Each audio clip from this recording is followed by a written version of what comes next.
What is going on, guys? Farzin Vasugian here with you on a Victory Monday. That's right. Consecutive Victory Mondays. That's what we like to hear. Hopefully, we can have a very late Victory Monday next week. Just kind of depends on when the game will end. If it doesn't go to overtime, well, if it goes to overtime, I mean, there's a time limit nowadays. If it ends in a tie, it ends in a tie. Yeah. That's the way it works, as we saw on Sunday night. Yeah, I actually want to get into that in a moment here, but let's slow it down a little bit. Let's not just go into the deep end. There are a lot of things I want to get into on tonight's podcast, as we have a Monday Night Football doubleheader going on. You guys can easily be watching that instead of me, or you can be doing both. I suppose that's also possible as well. So for those who are catching the Monday Night Football doubleheader while also tuning in to the podcast live, I appreciate you guys. A lot of good going on right now. And the Chiefs, hey, they're 2-2 right now, won their last two games, and things are feeling pretty good right now. I'll talk about the mood, just kind of the vibe the Chiefs have right now at 2-2 after starting 0-2. And I did want to pose this question, and I want to know from you guys: are the Kansas City Chiefs back? Because I'm seeing a lot of people say the Chiefs are back. And that kind of goes with the narrative that from the national media, the Chiefs narrative has taken a massive shift. We'll get into all of that here on this episode of the Chiefs Zone podcast. It's not going to be too long of a podcast here.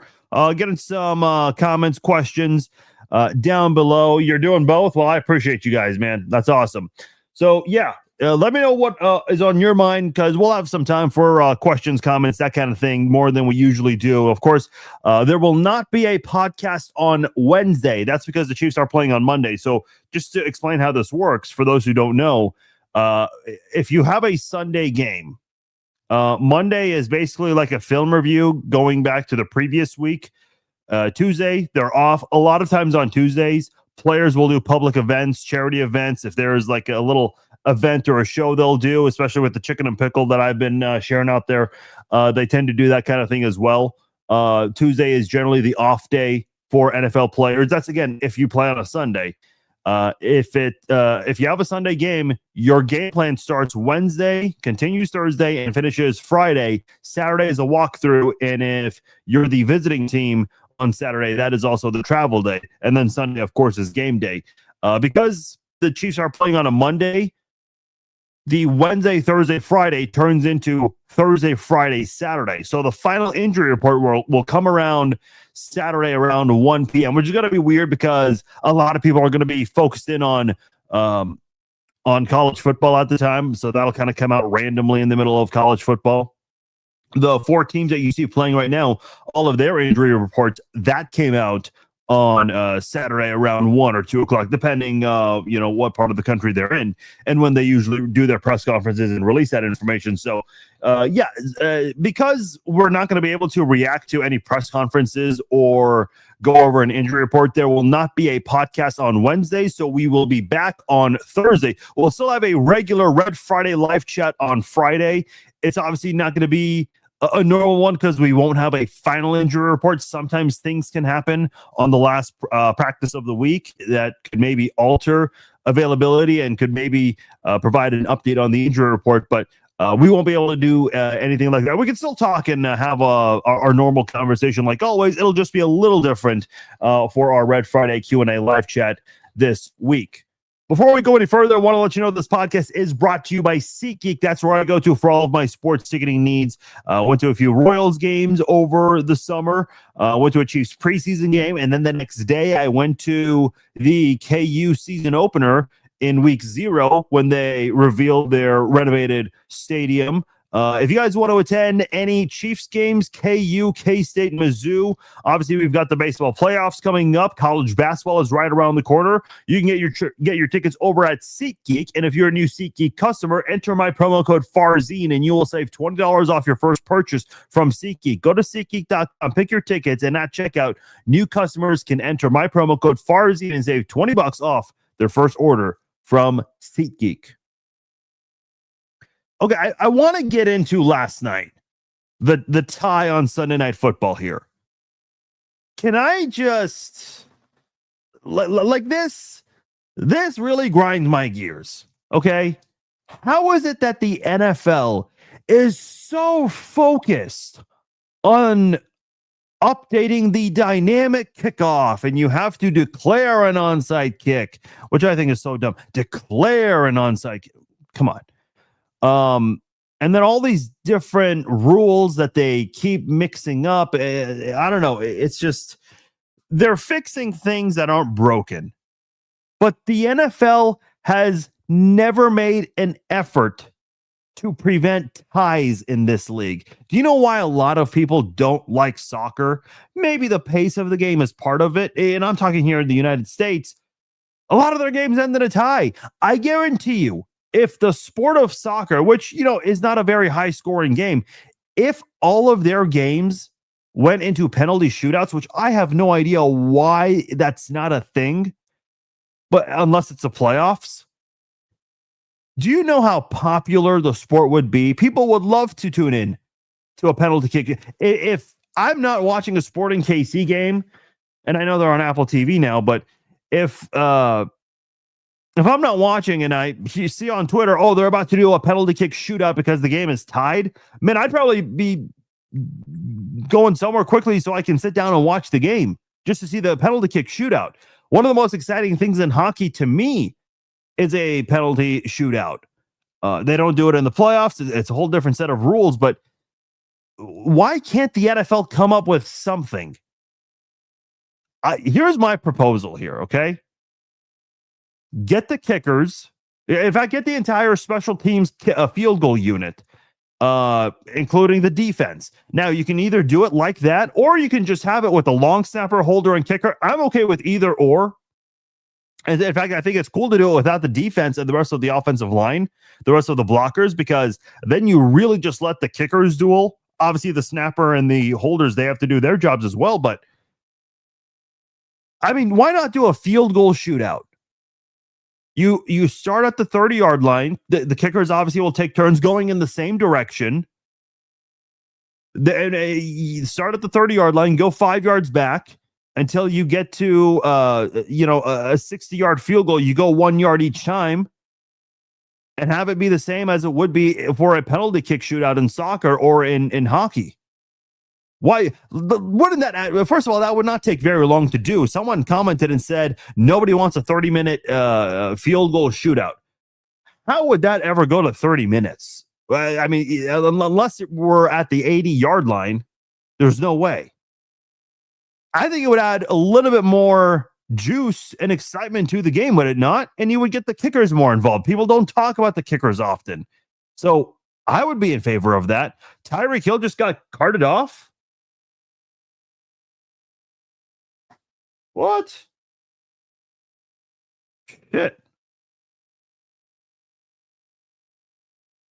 That sucks, man.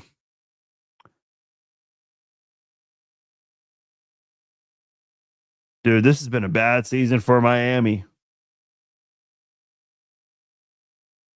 I didn't see the injury. So I'm talking to you guys. I'm going to see if I can. Oh, for whatever reason, I'm logged out of X on my computer. There we go.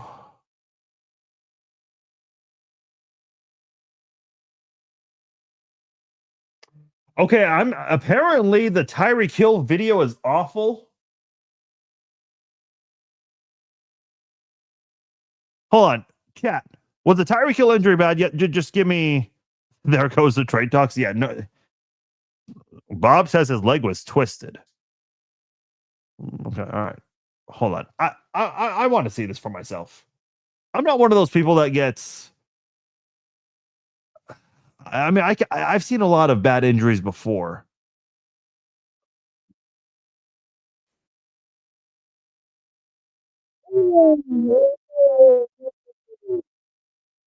Oh, fuck. Oh, that is brutal. Oh, even the referee he didn't even bother asking. He quickly goes for the whistle. He caught that. Oh, Jesus. Oh, he's like, the referee's waving at the medical team. Oh, Jesus Christ. Ooh. Prayers up to Tyreek, man. Oh, no. That was bad. Oh, God. Yeah, okay. I'm done. I can't watch that anymore. Shit. How long ago was that in the game? Okay, it was just two or 3 minutes ago. Jesus Christ. Oh. Okay. I'm not reading any of the Tyreek jokes in the count. Come on, man. Like, the guy just twisted his leg, as Bob mentioned. And sometimes, like, you'll hear someone describe an injury to you, and I think they're just like, okay, I see. So on the Bengals and Broncos broadcast, they're showing Hill getting carted off. He's waving. It looks like he's in good spirits. Okay, he's smiling. That's good. He's smiling like nothing happened. Oh, Jesus Christ, man. Shit. Yeah, that is not fun at all. You're right, Dalton. God damn, man. You guys are relentless in the chat. Like, come on. I mean, I get he's smiling. He's okay, but geez, come on. Yeah, they're definitely not trading for him. That's not happening anytime soon. All right. Yeah, where was I? So why not add a little bit of excitement to the game? I'm not, listen, I get it. Ties are not common, but you can prevent them still. Like, no one wants to see a tie. Nobody wants to see it.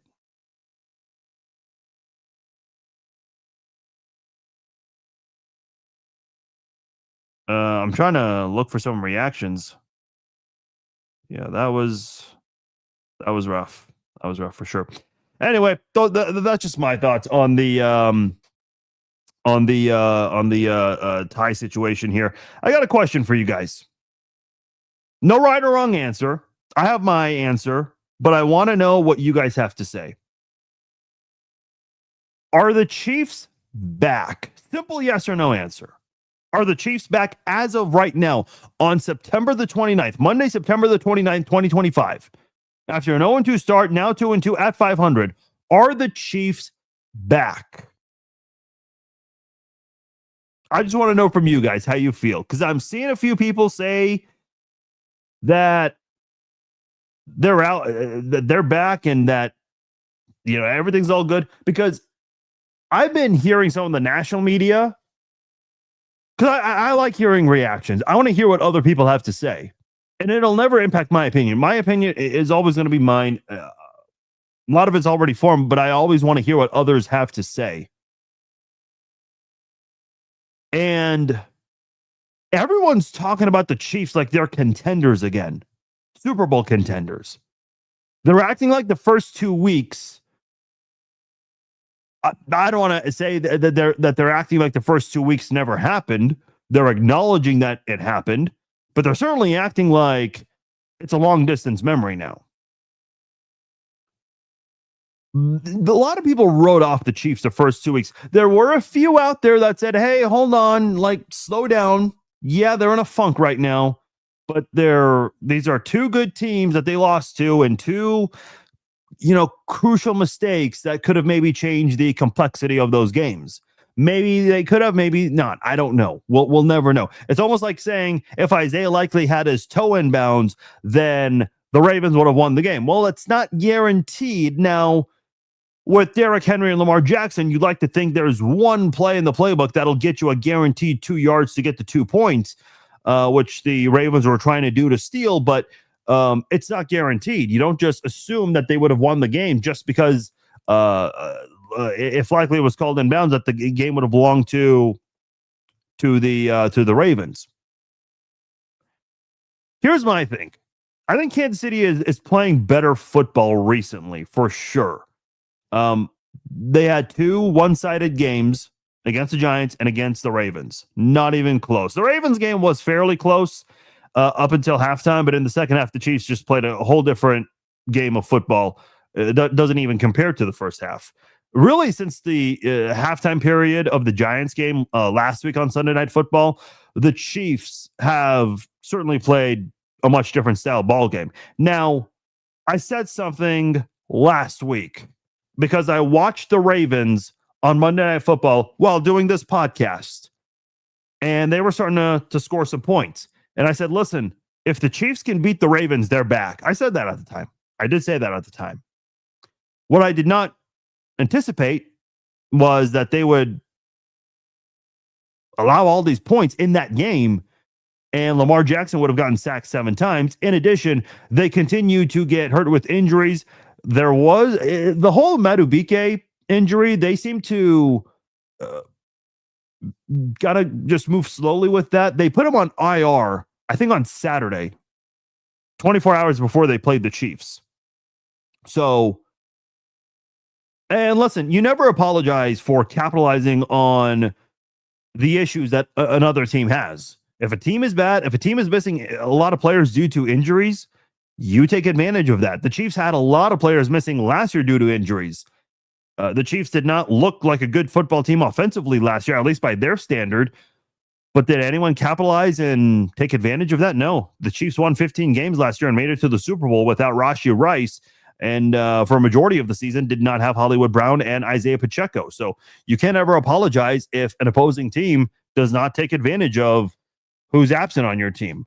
Same thing here. You can't ever say that you're sorry because you beat up a Ravens football team that's missing a lot of guys.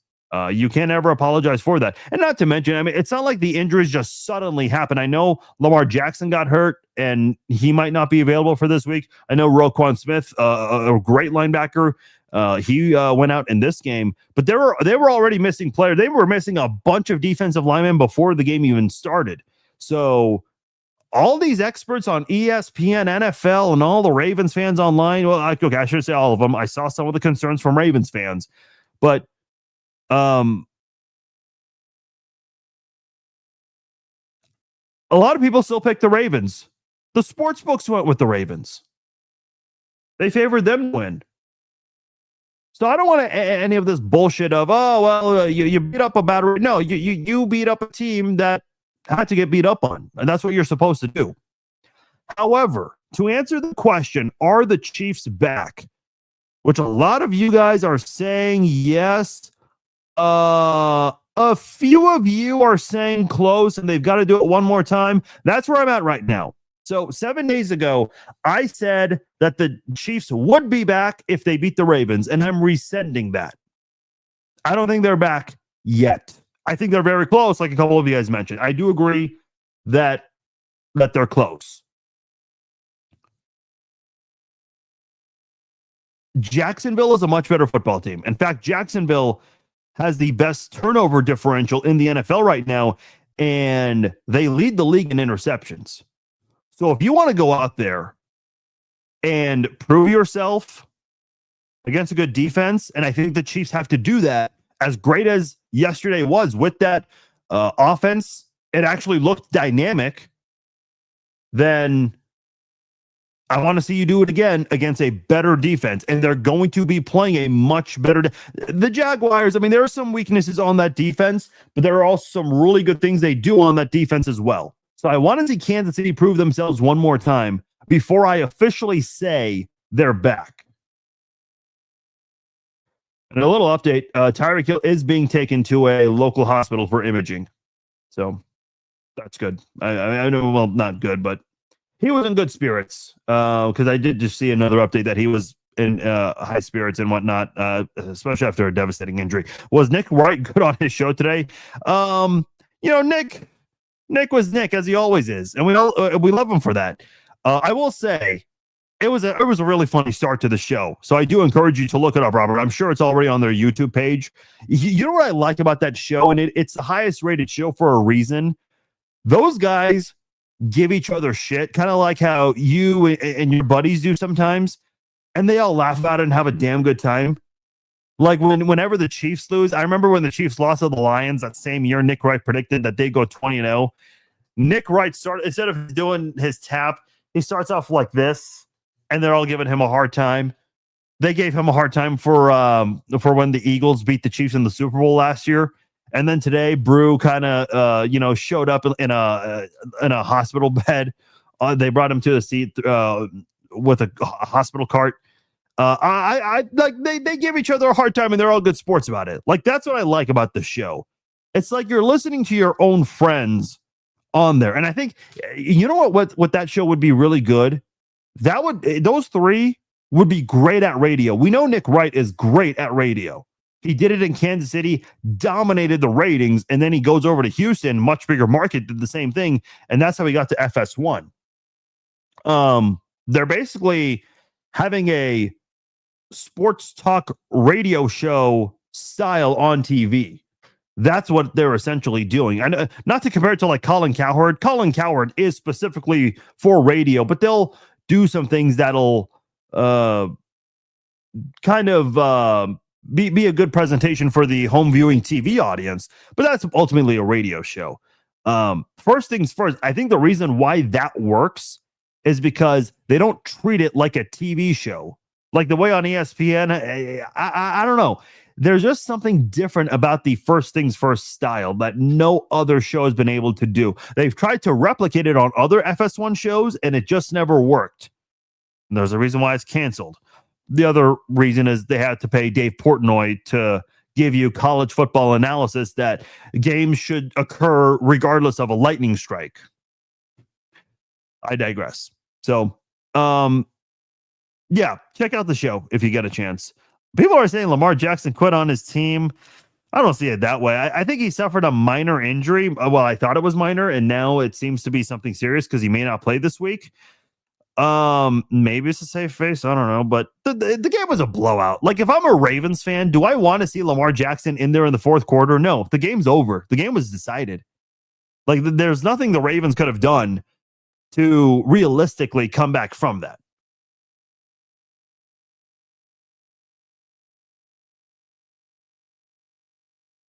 Joey says any given Sunday. Ask the Bolts about that. Yeah, that I was close to making that my lock of the week on my picks that I put out every Thursday. I was so close to saying the Chargers over the Giants. I think I'm still undefeated with my lock of the week. I'm terrible at picking upsets, man. I used to be good at those. I've been 0 for this year, so hopefully I can start getting some of those upset picks. But yeah, that should have been a lock. And Jackson Dart didn't necessarily play a great game. He got sacked a lot. And obviously they're missing Malik Neighbors. That's a brutal blow, but man, that's unfortunate. The Chargers. Here's the thing. The Chargers are now 3-1 and the Chiefs are 2-2. Now, even though the Chiefs are just one game behind, the Chargers have a big tiebreaker. Number one, they have the win over the Chiefs, and they have 3 divisional wins already. So for now, the Chargers still have a bit of a lead, but the Chiefs are not too far behind right now. When people wrote them off and they celebrated that the Chiefs are solely in last place of the AFC West, remember that? Oh, I got a lot of Raiders fans who were celebrating that. And now all of a sudden, that's not the case. Yeah, Brew is hilarious. I like Brew. But yeah, now it's, the Chiefs are right on the Chargers' tail. That quickly, the division is no longer not up for grabs. Because, listen, I'll be honest, I was feeling pretty good about the Chargers too. I told you guys last week, if I had to bet on it, I'd say the Chargers. Well, considering they just lost Joe Alt, and I don't know how long he's going to be out for, and now losing to a team like the Giants. And listen, I still think the Chargers will be a competitive football team, but I do think this division race is looking much different than it did 2 weeks ago, at least from a Chiefs perspective, because the Chiefs started 0-1. Everyone else in the division started 1-0. The Chargers beat the Chiefs. The Raiders won their game, and the Broncos won their game. Then the Raiders, they turned into the Raiders. Their undefeated season lasted a whole 7 days or 8 days that they play Monday night? I can't remember. Yeah, it didn't last very long is my point. So when you look at the Chiefs, they're no longer in last place. People thought that was going to be the case this year. No, you thought it was going to be different, not the case. And the Chiefs right now, they're just, starting to get their feet wet and starting to play better. John says, love it. The chemistry is great. Yeah, and I think that's the other thing too here is this football team, I know the narrative the first few weeks has been about the sideline arguments, the conflict. Andy Reid body checking Travis Kelce. Listen, man, I think let me put it like this. Who did the Chiefs just play? The Ravens. Marlon Humphreys on Monday Night Football had a terrible game against Amon-Ra St. Brown. And he goes on his podcast the next morning and he has this heavily tone-deaf video recapping the game. It's almost like he's making fun of himself for having a bad game. I can't really tell. I think it's one thing to kind of, not take yourself too seriously. Like Travis Kelce, he had Jimmy Fallon on the podcast after the Eagles game, and Jimmy Fallon was complimenting him, and Kelce was saying, "Yeah, but I gotta make sure I catch a ball in key situations." Like he's kind of poking fun at himself. But we also saw him, pissed on the sidelines, knowing he needs to be better. I'd rather see the Chiefs pissed off that they're not performing as well as they should, versus having Kelce do a tone-deaf recap of the game on New Heights, kind of like what Marlon Humphreys did. So I think a lot of people blew the whole sideline scenes. I think that was maybe blown out of proportion because we don't know exactly what's being said in the moment, specifically between Andy Reid and Travis Kelce. I know Chris Jones had a couple of moments on the sidelines where he's been seen, letting his team know, hey, come on, we gotta be better about this. Did you see any of that yesterday? I only saw it once, and it wasn't anything too big. It was Patrick Mahomes just kind of signaling to his offensive line, like, come on, man, we got to be better than that. That's it. That's all I saw. And again, these cameras follow Mahomes, Kelce, Andy Reid very, very closely. Chris Jones. There are cameras everywhere in that stadium. And if something did happen, they would have shown it coming out of a commercial break. And they didn't, because there was none of that. You can't show it if it didn't happen.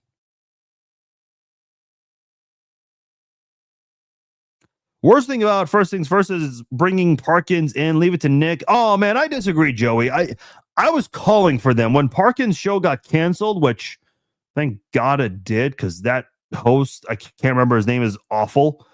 But Danny Parkins and Nick Wright, dude, those two dominated in Kansas City. Like, honestly, 610 has not even been close to the same since those two guys left. In fact, sports talk radio in Kansas City is not very good in general. I think Soren Petro, really smart, really intelligent guy. I mean, he went to Syracuse, and I think Nick Wright and Danny Parkins also did as well. But outside of Soren, sports talk radio in KC is not good. It's really not. Nick and Danny leaving and now being at the national level like they should be, that played a big part in that. So, yeah, Chargers being down both tackles, that's going to make a really big difference in the division race. Is this the second major injury Joe Alt has had? I'm not sure. I can't recall his other injury, but if it's true, boy, that'd be tough. I remember a lot of Chiefs fans wanted Joe Alt in Kansas City. People were hoping, some unrealistic scenario where the Chiefs would have traded up to get him. Listen, I still remember a lot of Chiefs fans wanting Marvin Harrison Jr., that the Chiefs should be aggressive and do whatever it took to go get that big, that high of a draft pick. Marvin Harrison Jr. hasn't necessarily been lighting it up like a lot of people thought he would have, especially for a guy that got drafted very early. I think they're pretty happy with what they have in Xavier Worthy, especially now that he's back and the way he's opened things up. And I think it's going to even open more things up when Rashee Rice comes back. I agree, Aaron. Listen, I know it's more of a political show. My friend Mark Van Sickle is a producer for KCMO Talk Radio, and Pete Mundo, who's been on this podcast before, and I've been a guest on his radio show. He used to be in Sports Talk Radio. We actually had a conversation about that last year. Whenever he talks about sports, I honestly prefer listening to him than listening to the local sports guys. And no disrespect to the local sports guys. I worked at 610. I entered at 810. But I honestly feel like the only good sports talk radio show in KC is Petro, and behind him would be Jason Anderson. Let me say this about Jason Anderson. That guy pays really good attention to whatever's going on, not just with local sports, but also at the national level. So anyway, okay. I mean, fair enough, but with the Marvin Harrison Jr. from a couple of you guys, yeah, okay. I mean, I get it. Craig Carton, that's what I was thinking of. Thank you. So yeah, man, we really got sidetracked. This is what you do on a Monday podcast when there isn't too much to talk about, especially when your next game isn't for a whole other 7 days. But obviously we will not have a Monday podcast next Monday, at least not this kind of podcast. There will be a post-game podcast, just to be clear. And then the pregame podcast, that'll come at 4 p.m. Central Time next Monday. So just a heads up there. John says the sideline stuff is because they are winners, used to winning. They have a standard. Yeah. They're not used to things not working. And I think a big part of it too is with the offense not being as good as it was last year, again, up by their standard. I think the whole thing with the Chiefs is that they want to be better because they were talking all off season. Yeah, our deep pass game is going to come back. The long ball game is coming back. And it wasn't for the first 3 weeks. And Xavier Worthy being out was a big part of it. A little bit of it was there with Hollywood Brown and Tyquan Thornton. But now that Xavier Worthy is back, dude, you just saw Mahomes slinging it out there through 4 touchdown passes. And I think Mahomes is a viable candidate for AFC Offensive Player of the Week this week. We'll find out on Wednesday, but yeah, I mean, that's how good of a game it was. And I don't think the Chiefs are going to light up the scoreboard like they did against Jacksonville. I don't think you're going to see that in back-to-back weeks, but I think you'll see the Chiefs offensively play better as a unit. You guys want to know my score prediction right now? I already have my score prediction. I had this ever since last night's game ended between the Chiefs and Ravens. I'm going 23-20 Kansas City. So there, you already know my score prediction. Now, unless that's not going to change unless something major comes up with the injury report this week.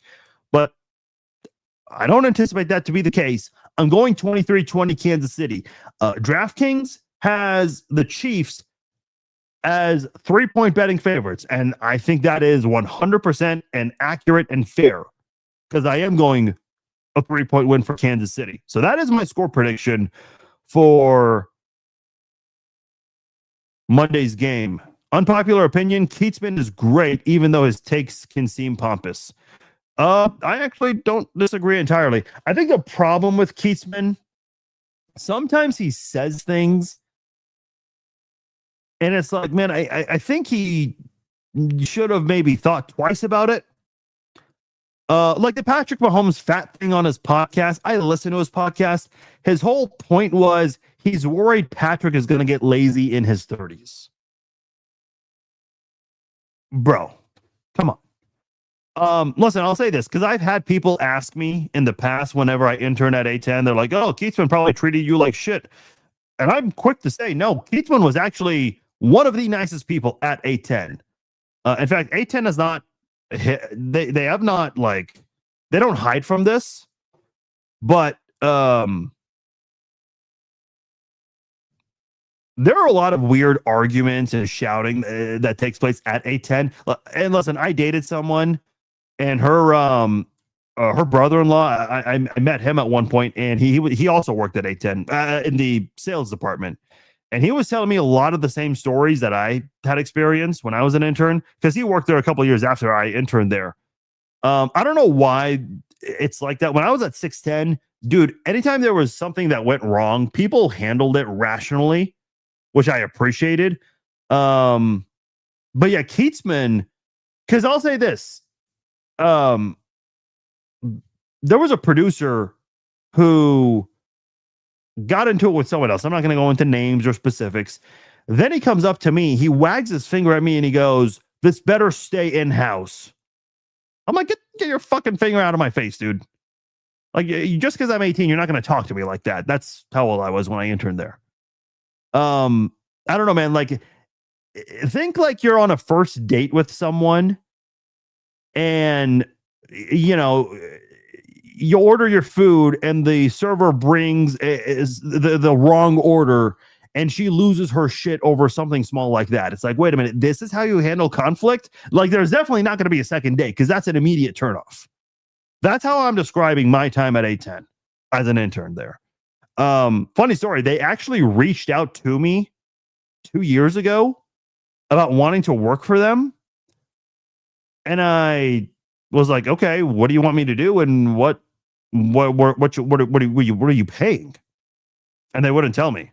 It's like, well, I'm not going to say yes that I'm willing to come work for you guys, because maybe you're going to offer me a janitor job. Like, I don't know. You got to tell me what you want me to do. Like, what are you offering me? I'm not even applying for this job, and you're offering me something. And they never got back to me. It's like, okay. My answer was probably going to be no anyway, because my rates are not cheap. I'll tell you that right now. Would I ever consider getting back into sports media? I don't know, man. Like, talk radio is a lot of fun. I try to treat this podcast like talk radio. Sometimes it works, sometimes it doesn't. I think you gotta know how to do it right. But if it's got to be the right situation. I would say there's a 99% chance I don't ever go back to sports media again. Do I think Jalen Hurts is a fraud? 661 Jordan 54 is asking on Instagram. No, I don't. I don't understand the criticism for Jalen Hurts. And I see your next comment, Jordan. You're saying he gets carried. You know who gets that exact same criticism? Patrick Mahomes. Patrick Mahomes gets that exact same criticism. Oh, well, he got carried by Tyreek and Travis. And then when Tyreek goes, oh, he got carried by Andy Reid. Like, there are people out there who want to fault Mahomes and not give him credit and blame him for being surrounded by great people. It's like, dude, you can't just fault somebody because they've got great talent around them. Because I hear this narrative all the time. This hypothetical scenario that people love to push. Oh, well, if Mahomes was on a team like the Browns and had 21 other bad starters, he'd be bad. Well, no shit, he'd be bad. You're saying that he's going to be a starter on a really bad team where he's the only good player and the 21 other starters are scrubs. Yeah, of course he's going to be on a terrible team and will hardly ever win. You could say the exact same thing about Brady, Manning, Marino, Aaron Rodgers, like anyone that's on a football team with 21 other bad players. Yeah, no quarterback's ever surviving that. I don't care if you're the 7-time Super Bowl champion or not. I love when people push that hypothetical scenario. Like, at some point, you're just mad that he got drafted on a team. Like, just admit that at this point.